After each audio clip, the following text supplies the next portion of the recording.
আসসালামু আলাইকুম। তো এখন আসছে কাতার মহলের ডিউটিতে। তবে আমি চশমাটা দেওয়ার কারণ হচ্ছে বাইরে তো আলো বেশি, এর জন্য।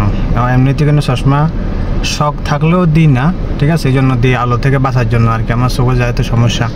দেখেন এগুলো এক সময় কিছু ছিল না, দেখেন কত টাওয়ার। তারপরে আর এটা হচ্ছে কাতার মল, ঠিক আছে? হয়তো দেখতেছেন মল অফ কাতার। তো ডিউটি করতেছি, তো একটু পরে আবার গ্রামে চলে যাবো। গ্রামে মূলত তারা যদি যায়ও, এখন সবাই তো গ্রামে, তারপরেও কিন্তু মেইন হচ্ছে তারা ডেইলি দোহাতে আসে, ঠিক আছে? এর কারণ হচ্ছে দোহাতে বাড়ির ভিতরে কাজ চলে, এই জন্য তারা মানে ওইখানে গ্রামের বাড়িতে থাকতে বাধ্য আর কি। তো আরও হয়তো 1-2 মাস লাগবে, থাকতে হবে আমাদেরকেও। কষ্ট হচ্ছে আমাদেরও, তো দেখি। কষ্ট তো হয় মাঝে মধ্যে, সব জায়গাতে কিছু না কিছু স্ট্রাগল করা লাগে, এটা বাস্তবতা, ঠিক আছে? তো আমি এখন বসে রয়েছি, দেখেন গাড়িতে কেউ নাই। তো মার্কেটে যাওয়ার ইচ্ছা নাই, মার্কেট তো অনেক দিন ঘুরছি, আর যাওয়ার মতো ইচ্ছা নাই, ঠিক আছে? আর বাইরে কিন্তু অনেক গরম পড়তেছে। তো আর সবাই বলতেছে আমাকে মানে দেশে যাওয়ার জন্য, চিকিৎসার জন্য। আপনারা কি বলেন? আমার যেহেতু একটা ফেস প্যারালাইজ, যারা জানেন তো জানেন, যারা না জানেন তাদের জন্য বলছি। অনেকে বলতেছে দেশে যাওয়ার গিয়ে চিকিৎসা করার জন্য। তো আপনাদের একটু মতামত চাই আর কি। আপনারা কি মনে করেন? এখানেও চিকিৎসা চলতেছে। তো আমি আমার কাছে মনে হচ্ছে কিছুটা, মানে একদম কম আর কি, অল্প কিছু আগের থেকে উন্নতি হয়েছে। খুব বেশি উন্নতি হয়েছে এরকম না আর কি, এই হচ্ছে অবস্থা।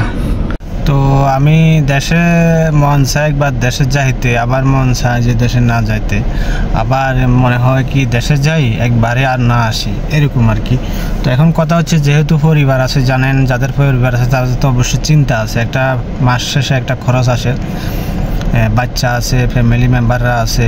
শুনেন একটা জিনিস কি, এখন নিজের দায়িত্বটা এড়ানো সম্ভব না। যতদিন নিঃশ্বাস আছে ততদিন দায়িত্ব থেকে আপনি সরে দাঁড়াতে পারবেন না কোনোভাবে। আপনার ফ্যামিলির দায়িত্ব নিয়ে চলতেই হবে, এটা হচ্ছে বাস্তবতা। এখন মাসে একটা খরচ, এখন বিদেশিরা দেশে যাওয়ার পরে হঠাৎ করে একটা সুযোগ সুবিধা করা অসম্ভব ব্যাপার, ঠিক আছে? তো আমি দেশে যাওয়ার পরে এমন কিছু করতে পারবো কি না সেটার ভরসা পাইতেছি না। তারপরে আবার এমন না যে দেশে আমার অনেক কিছু আছে বাপ দাদার, যে আমি কিছু একটা করে খেতে পারবো। মূলত আমার বাপ দাদার কিচ্ছু নাই, অল্প কিছু জায়গা আছে, 2% জায়গা আছে শুধু আমার, মানে বাড়ির জায়গা 2%।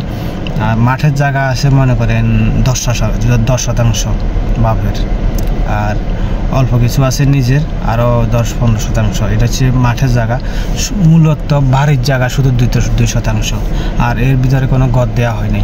তো এখন এত কিছুর ভিতরেও যে কি আমি দেশে যাওয়া কি ঠিক? আর অনেকে বলতে পারেন যে নিজে বাঁচলে বাপের নাম, নিজে বাঁচলেই তো মানে সব কিছু হবে। এখন কথা হচ্ছে যতদিন নিঃশ্বাস আছে ততদিন তো আমি অবহেলা করতে পারি না। তো এই জন্য ভয় লাগে। অনেকে দেখি বিদেশ থেকে যাওয়ার পরে দেশে অনেক কষ্ট করে, কিচ্ছু করতে পারে না, 5-10 বছর পরে আবার ব্যাক করে, ঠিক আছে?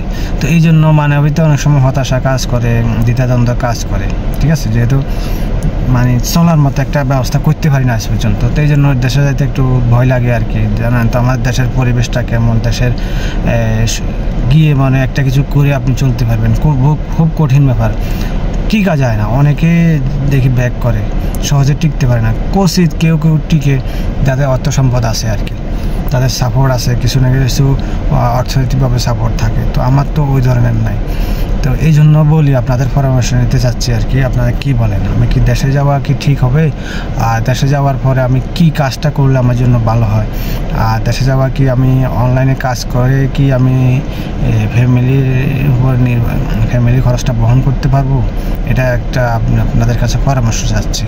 যদি আপনার সম্ভব হয় একটু আমাকে পরামর্শ দিবেন, সহযোগিতা করবেন।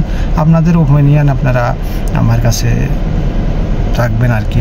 আসলে কি করা যেতে পারে? বিদেশ কিন্তু অনেক বছর অলরেডি করা হয়ে গেছে, ঠিক আছে? তো সবাইকে আবারও ধন্যবাদ। সবাই ভালো থাকবেন। আল্লাহ হাফেজ।